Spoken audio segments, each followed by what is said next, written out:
ये कहानी यूरोप के एक शांत और पुराने शहर रेवनफोर्ड में शुरू होती है, जहाँ पत्थरों की गलियां, धुंध से भरी शामें और सर्द हवाएं हमेशा शहर को डर और रहस्य की चादर से ढक देती थीं। उसी शहर के बीचों बीच एक दुकान थी जिसका नाम था सिलस फ्यूनल फैब्रिक्स। ये एक पुरानी, धूल भरी लकड़ी की दुकान थी जहाँ हर तरह के कफन का कपड़ा मिलता था। दुकान का मालिक था साइलस रोवन, जिसका दिल उतना ही ठंडा था जितनी रेवनफोर्ड की रातें। साइलस लोगों के दुख से कमाता था। किसी घर में मौत होती, साइलस मुस्कुराता। किसी परिवार पर मुसीबत आती, साइलस अपने दाम 3 गुना बढ़ा देता। वह कहता, मरे हुए लोग सस्ता कफन नहीं पहनते। लोग दुखी होते, मजबूर होते और उसकी जेब भारी होती जाती। शहर वाले उससे नफरत करते थे, पर कोई कुछ नहीं कर सकता था, क्योंकि हर मौत के बाद रास्ता उसकी दुकान से ही गुजरता था। एक रात रेवनफोर्ड में बहुत कड़की ठंड थी। हवा में चीखें जैसे घुली हुई थीं। साइलस दुकान बंद कर रहा था, तभी दरवाजे पर दस्तक हुई। एक बूढ़ा आदमी अंदर आया। उसकी आंखें लाल थीं और कदम कांप रहे थे। उसने कहा, मेरी बेटी मर गई, मुझे कफन चाहिए। साइलस ने उसकी तरफ देखा और बोला, 3 गुना दाम लगेगा। देर रात है, काम आसान नहीं। बूढ़ा आदमी रोने लगा, मेरे पास इतने पैसे नहीं हैं। साइलस ने ठंडे स्वर में जवाब दिया, तो अपनी बेटी को बिना कफन के दफना दो, मुझे क्या। वह बूढ़ा कांपते हुए बाहर चला गया, पर बाहर जाते समय उसने एक बात कही, सिलस, आज तू मेरी बेटी को कपड़ा नहीं देगा, पर जल्द ही देखना तू खुद अपने लिए वही कपड़ा सिएगा। साइलस हंस पड़ा।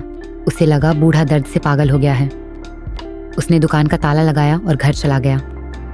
अगली सुबह रेवनफोर्ड जागा तो खबर आई, साइलस की दुकान बंद है, पर अंदर से लाइट जली हुई है। शहर वाले चौंक गए, क्योंकि साइलस कभी देर नहीं करता था। लोग इकट्ठा हुए, दरवाज़ा खटखटाया, पर अंदर से कोई जवाब नहीं मिला।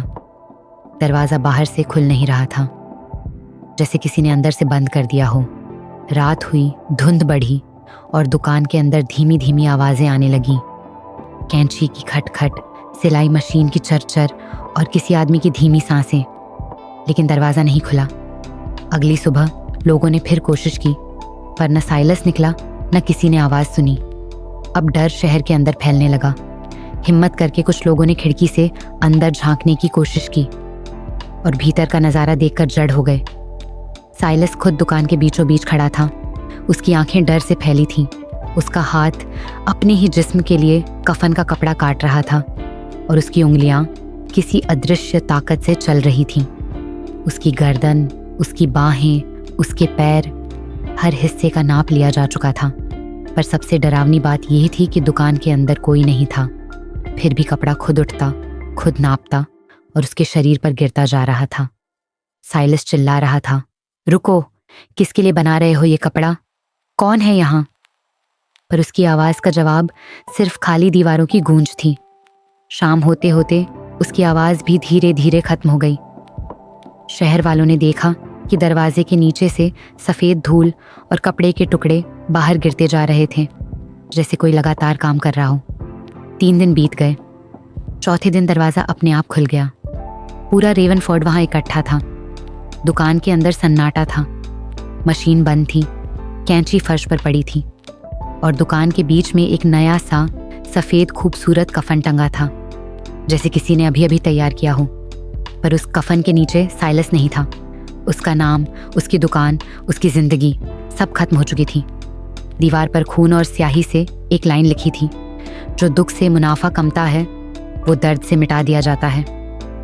उस दिन के बाद साइलस कभी नहीं मिला। दुकान खाली पड़ी रही, पर रात के समय अंदर से फिर भी मशीन की आवाज़ें आती, जैसे कोई अब भी कफन सिल रहा हो। कई लोगों ने देखा कि खिड़की के पीछे छाया जैसी आकृति कपड़े को नापते हुए हिलती है, बिल्कुल उसी तरह जैसे साइलस का शरीर आखिरी रात हिल रहा था। शहर वालों ने समझ लिया कि मौत का कपड़ा किसी और के लिए नहीं था। साइलस ने खुद अपने लिए कफन सिला था, उस कपड़े से जिससे वह दूसरों की मजबूरी बेचता था। और रेवनफोर्ड में एक कहावत फैल गई, मरे हुए लोगों की इज्जत मत बेचो, वरना तुम्हारी मौत भी बेचने लगेगी। ये कहानी अंधेरी थी, डर से भरी थी, पर एक सीख साफ थी, दुख पर व्यापार करने वाला आदमी ज्यादा दिन जिंदा नहीं रहता। कभी कभी इंसान को इंसाफ नहीं मिलता, पर मौत कभी गलत नहीं करती।